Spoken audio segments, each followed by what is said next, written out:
PR, গণভোট সংস্কার এগুলো হলো জামায়াত এনসিপি সহ অন্য দলের কর্মসূচি।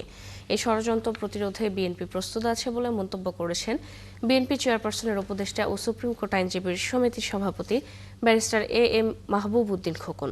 শুক্রবার বিকেলে নোয়াখালীর সোনাইমুড়ি পৌরসভার ৫ নং ওয়ার্ডে কর্মী সভায় প্রধান অতিথির বক্তব্যে তিনি এসব মন্তব্য করেন। তিনি আরও বলেন, জনগণ চায় সুষ্ঠু ও সুন্দর নিরপেক্ষ নির্বাচন। বিএনপিও চায় ১৭ বছরের আন্দোলনের ফসল নিরপেক্ষ নির্বাচন। পিআর, গণভোটের আলোচনায় নির্বাচনে বাধা জাতীয় ষড়যন্ত্রের অংশ। বিএনপি সবসময় ষড়যন্ত্রের বিরুদ্ধে ছিল এবং থাকবে বলে মন্তব্য করেন তিনি।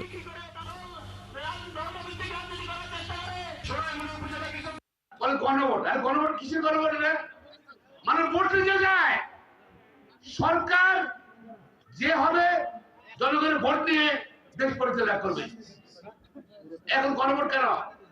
গণভোট তো জামাতের কর্মসূচি বা অন্য দলের কর্মসূচি। আমরা এটা নোটিফিকেশন দিয়েছি, আমরা এটা মানব না।